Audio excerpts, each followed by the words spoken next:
여러분은 필요한 돈을 은행에서 거절당한 것에 지쳤습니까? 재정적 존중을 받고 싶으신가요? 그것은 모두 신용점수에 달려 있습니다. 매달 얼마나 많은 돈을 받고 얼마나 지불하는지를 결정하는 그 세 자리 숫자 말입니다.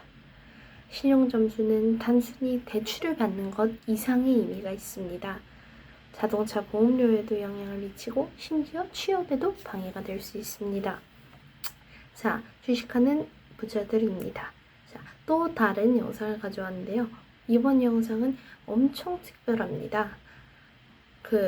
여러분의 금융생활들을 바꿀 팁들을 가져왔고, 그 다음에 여러분에게 도움이 될 것을 확신합니다. 자, 이제 신용점수를 올리는 것에 대한 진실과 신용점수를 올리는 방법을 공개하겠지만, 먼저 왜 여러분이 관심을 가져야 할까요? 많은 사람들이 현금으로만 지불하고 빚을 지지 말라고 말합니다. 무채무 생활이 예전에 인기가 있었죠. 그래서 왜 우리가 더 높은 신용 점수가 필요할까요? 글쎄요. 거의 모든 사람이 언젠가는 신용이 필요합니다. 집을 현금으로 살 건가요? 차를 사기 위해 1만 달러를 가지고 계신가요? 빚은 나쁜 게 아닙니다. 그저 사용하는 도구일 뿐이죠. 그래서 이것을 재정 계획의 일부로 사용하는 방법을 배우는 것이 여러분의 삶에서 큰 부분이 될 수 있습니다. 대출을 받는 것 이상으로 신용 점수는 여러분이 미처 알지 못할 수도 있는 삶의 다른 많은 부분에 영향을 미칩니다. 보험회사들은 실제로 신용이 나쁜 사람들에게 더 많은 보험료를 요구합니다. 이것을 신용 기반 보험이라 하는데요. 집주인들과 고용주들도 여러분이 임대나 취업을 신청할 때 신용 보고서를 확인합니다. 그래서 대출 계획이 없더라도 좋은 신용 점수를 갖는 것은 매우 중요합니다. 이제 신용 점수를 올리는 것이 보장된 5가지 신용 점수 비결을 살펴보겠습니다. 자, 첫 번째 신용 점수 올리기 비결은 보고서에서 나쁜 기록을 삭제하는 것입니다. 신용조사기관에 편지를 써서 오류를 삭제할 수 있다는 얘기를 들어보셨는데요. 이는 합법적인 나쁜 기록에도 때때로 효과가 있습니다. 여러분은 매년 3개의 신용조사기관에서 각각 무료로 신용보고서를 받을 권리가 있다고 미국 법에는 써있는데요. 자, 신용보고서를 확인하고 미납, 삼각된 대출 등 점수를 낮출 만한 것을 찾아보세요.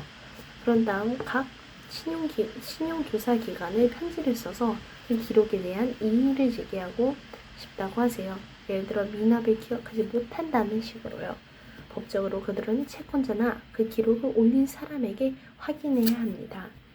이는 이미 종료된 오래된 신용계좌에 가장 효과적입니다.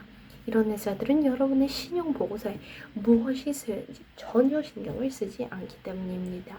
자, 그들은 조사기관의 이의제기 편지에 답변할 시간조차 내지 않을 가능성이 높습니다. 만약 그들이 답변하지 않으면 나쁜 기록은 보고서에서 삭제되고 점수는 올라갑니다. 자, 두 번째 신용점수 비결은 채권자에게 한도 상향을 요청하는 것입니다. 특히 빚으로 힘들어하고 있다면 이상하게 들릴 수 있지만 이 대출기관이 여러분을 더 나은 차입자로 생각하게 만듭니다. 신용 사용률이라는 것이 있는데 얼마나 많은 빚을 지고 있고 얼마나 많은 신용 한도가 있는지를 나타내는 방법입니다. 이렇게 생각해 보세요. 만약 5,000달러 한도의 신용카드에서 5,000달러를 빚지고 있다면 여러분의 한도가 꽉 찼습니다. 대출기관이 이것을 보면 절대로 이 사람에게 더 이상 돈을 빌려주지 않겠다. 다른 카드도 이미 한도가 꽉 차 있으니까 이렇게 생각할 거 아니에요. 자, 이제 같은 5,000달러를 빚지면 10,000달러 한도의 카드라고 생각해보세요. 다른 대출기관이 이것을 보고 다른 회사가 이 사람에게 1만 달러를 신뢰하고 있고 그들은 그중 5,000달러만 사용하고 있네. 책임감 있는 신용 사용자임이 틀림없어 라고 말할 것입니다. 자, 이게 실제가 아니었더라도 그렇게 생각을 한다는 말인데요. 자, 신용점수 비결 세 번째는 나쁜 빚을 하나의 대출로 통합하는 것입니다. 전 이것을 신용점수를 올리기 위해 가장 먼저 하는 일로 생각이 되고 그 다음에 실제로 효과가 있다고 합니다. 아이디어는 여러분이 많은 작은 빚들을 갖고 있다는 것입니다.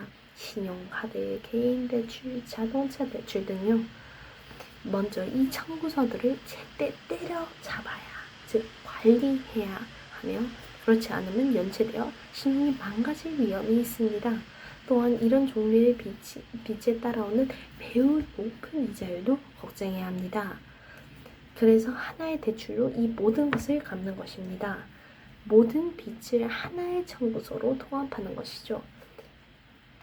이에 대한 단계별 가이드는 따로 제가 준비하지는 못했지만 곧 있으면 블로그에 설명을 해보겠습니다. 아직 블로그는 없는데요. 그래도 구독자는 조금 있어야지 시작할 수 있지 않을까요? 자, 어찌됐든 빚을 통합하며 납부를 제때할 수 있고 월 납부액이 낮아지기 때문에 빚을 더 빨리 갚을 수 있을 것입니다. 하지만 진짜 신용점수 상승은 다른 것에서 옵니다. 대출기관들은 여러분의 보고서에 있는 신용의 종류를 봅니다. 신용카드 빚은 회전신용이라고 불립니다. 회전문처럼 계속해서 돌아가기 때문이죠. 고정된 납부액이나 상환 날짜가 없습니다. 이런 종류의 빚은 신용점수를 크게 해칩니다. 빚을 개인 대출을 포함하면 비회전 신용으로 바뀝니다. 개인 대출은 고정된 월 납부액과 상환 날짜가 있습니다. 대출기관들은 이것을 보고 여러분이 재정을 다시 정상 궤도로 올리고 있다는 것을 알게 될 것입니다. 납부를 통해 좋은 신용 경력이 쌓이게 되고 원래 빚을 갚는 것보다 신용 점수가 더 빨리 올라갑니다. 자, 이 네 번째 신용 점수 비결은 신용보고서의 나쁜 기록을 삭제하도록 협상하는 것입니다. 이는 첫 번째 비결로 삭제할 수 없었던 나쁜 신용 기록에 대한 좋은 대안입니다. 아시다시피 미납과 다른 나쁜 기록들은 신용 점수에 가장 나쁜 영향을 미치기 때문인데요. 자, 여러분의 보고서에 있는 그런 점수들은 점수를 돌처럼 갖습니다.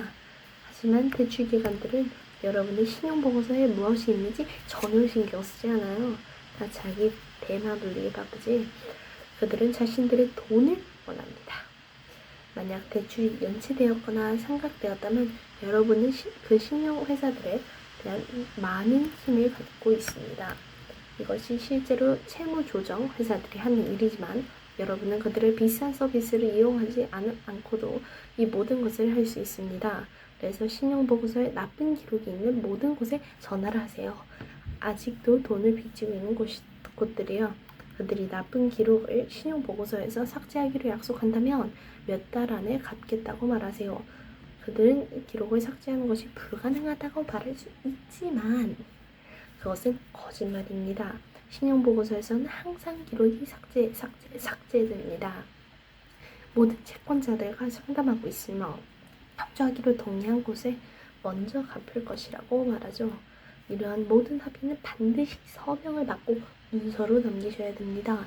제가 이 스크립트를 문서로 남기는 것처럼요. 그런 다음 여러분의 약속을 지키고 그들도 자신들의 약속을 지키는지 확인하세요. 협상에서 강경하게 하면 여러분이 원하는 존중을 받을 수 있습니다. 마지막으로 다섯 번째 신용점수 비결은 대출을 받을 때 여러분의 점수가 필요한 수준에 있도록 하는 방법입니다. 대출을 신청할 때도 이는 신용보고서에 기록됩니다.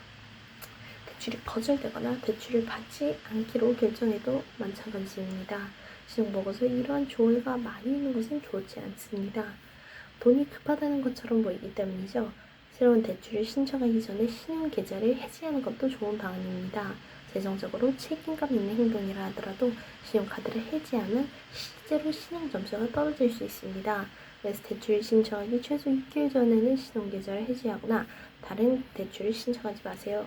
돈이 급하고 그렇게 미리 계획할 수 없다면 이렇게 하기 어려울 수 있지만 좋은 경험칙은 정말로 돈이 필요할 때만 대출을 신청하는 것이라고 알려져 있습니다. 이 5가지 방법을 몇 달에 걸쳐 시도해보세요. 그러면 신용 점수가 올라가고 새로운 대출의 이자율이 낮아질 것입니다. 자, 이번 영상 끝까지 시청해주셔서 정말 감사하고요.